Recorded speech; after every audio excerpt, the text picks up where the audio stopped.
So, what we're doing is comparing and contrasting the 20s with the 80s, both decades dominated by conservative administrations, talking about the economic, cultural, social, and political aspects of each decade. So, in the roaring 20s, people were labeled the lost generation, which is like artists and intellectuals who emerged during the period after World War I. And there was a lot of, kind of like depressing and cynical art to express like dissatisfaction with the government. And another like counterculture movement that like sprouted from that dissatisfaction was jazz music. Became popular, listened to on radios, artists recorded their music on phonographs, and there were clubs. And that was a place where both white and black people could gather to listen to jazz. And there was cinema and new tech, so movie makers flocked to Hollywood, made money in the film industry. Movie theaters became mainstream. By the end of the decade, 90 million people watched movies in the theater each week. And radios became a common feature in homes and transformed how Americans enjoyed sports. And then in the 80s, there was the rise of pop culture.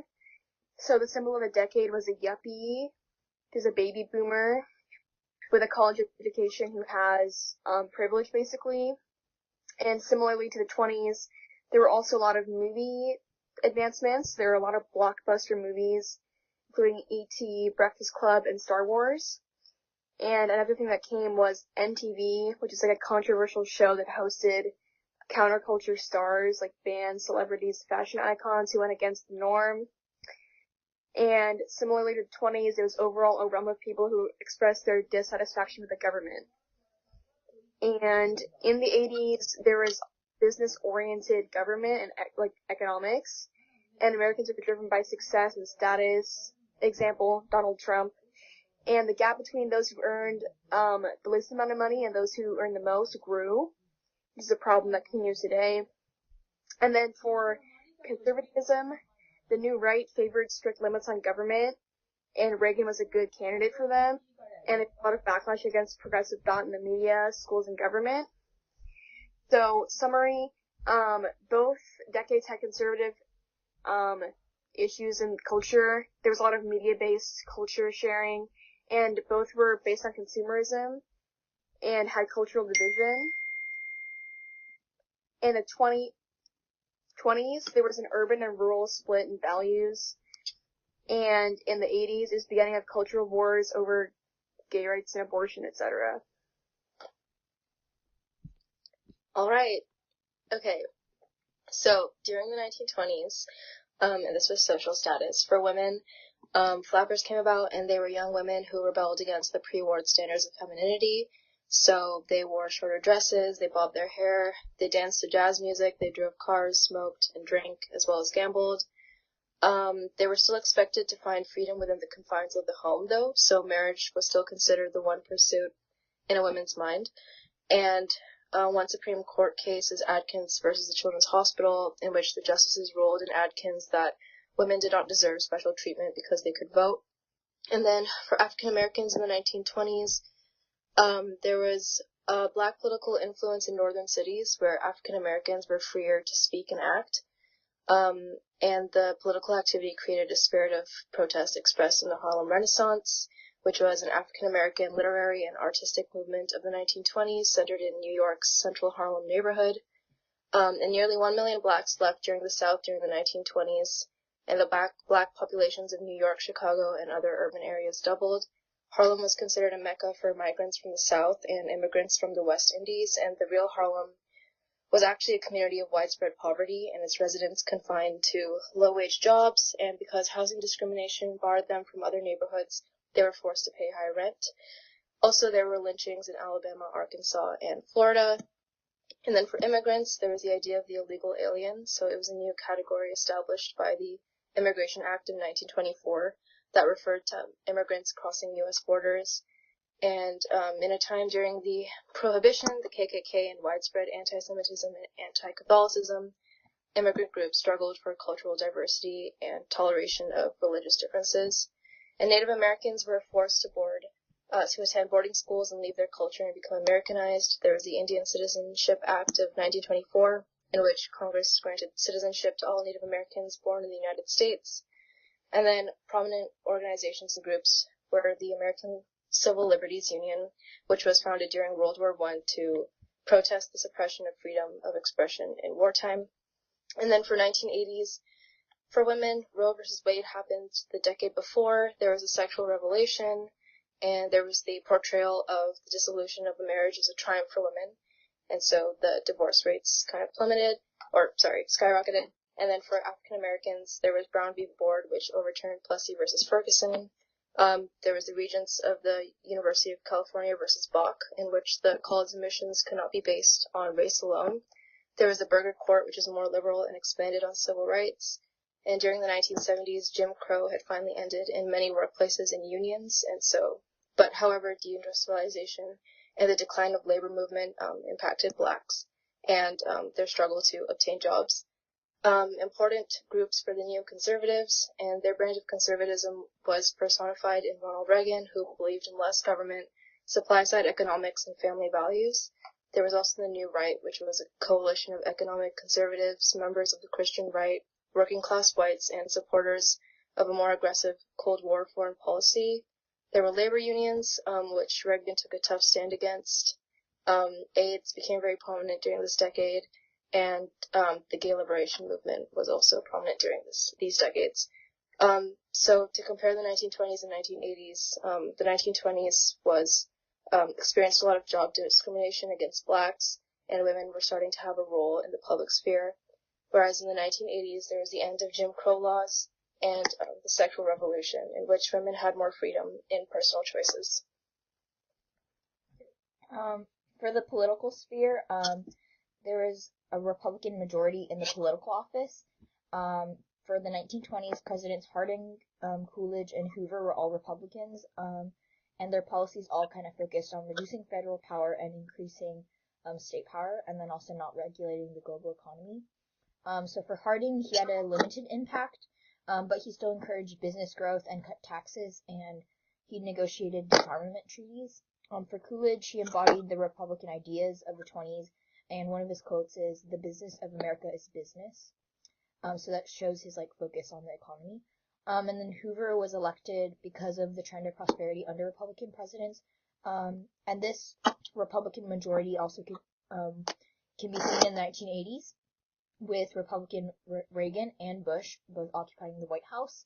So Reagan approached communism with a heavy hand, and he also had trickle-down economics, which is very Republican. And Bush continued to push back against communism just as Reagan had, and he also helped promote democracy overseas. In both the 1920s and 1980s, there was a conservative backlash. For the 1920s, the Immigration Acts 1921 and 1924 and the quota system all limited immigration to the U.S., and they also completely rejected the immigration of Asian people. And there was also a KKK revival, which influxed the attacks against people of color, even though the organization was disbanded in 1869. And there's also the Harding scandal, which was where President Harding's cabinet stole funds from the country, and then he also increased people's distrust in federal government, which helped support Republican ideals. And there's also prohibition, which enacted the banning of manufacture, sale, and consumption of alcoholic beverages. For the 1980s, the religious right helped supported the return of school prayer, anti-abortion, and anti-equal rights act, and this group of people actually led Reagan to victory to win the presidency. And then Phyllis Schlafly and then other fundamentalists evangelically opposed the Equal Rights Act and issues surrounding abortion, so that was the religious right. That was one of the movements that happened. And then Reaganomics, which Reagan had, supported trickle-down economic system, and that's basically really politically Republican. Yeah. So,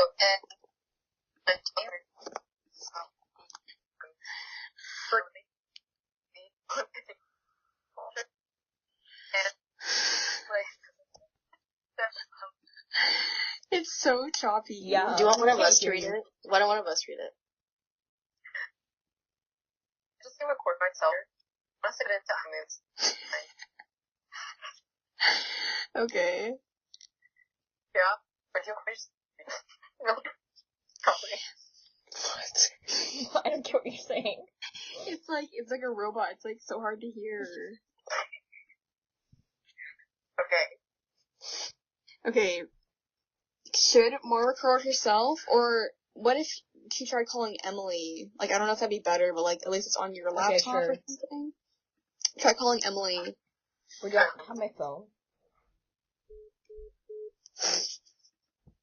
Okay, well we can cut that part that we read. It's fine. Okay. Well, we now have under 5 minutes because this has a time limit. Okay. Okay. Oh wait, I have to accept on my phone. Okay, wait. Talk. Hello. Okay, that's really. Can you hear it, guys? Yeah. Okay. Yeah. So yeah, I think it works better. Should I just go now? Yeah, just go. Okay. Okay. So, like, the economy in the 1920s was, like, really surrounded, by consumer culture. And, Americans began to participate in the mass consumer culture due to new technology in mass production and electricity. So there was more advertising for more people to buy more products, and then did this through buying things on credit. And, like, although the wealthy and the middle class benefited from, like, the economic boom, nearly half of the nation's population lives in rural areas, and so they were still dependent on agriculture and, like, agricultural, like, exports for survival and for profit. And so World War I created a super high demand for agricultural products, which benefited farmers. But after World War I, there was an excess of products that left a surplus for the farmers and didn't make profits from that. And then regarding innovation, there was, like, the practical electric motor, which helped with, like, the assembly line, and new prosperity for more industries arising to the growing middle class. And there were department stores in the automobile industry for people to buy cars as like a symbol of wealth. And so under the three presidents during the 1920s, Warren, Harding, and Coolidge, and then all of them pursued, like, pro-business policies and surrounded themselves with like-minded advisors. And actually we'll talk about 90s similarities. Okay, are we good? Mm-hmm. So we're going to talk about the 1980s economy.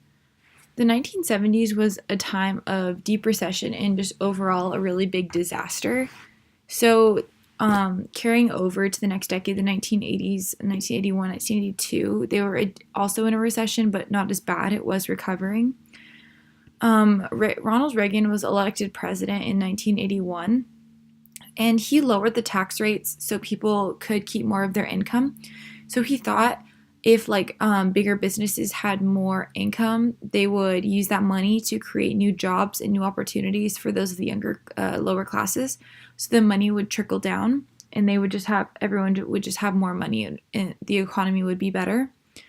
He tried to cut government spending by stopping to interfere with, like, social programs and in the workplace and the consumer culture. So he cut a lot of programs as a result of trying to stop the government spending.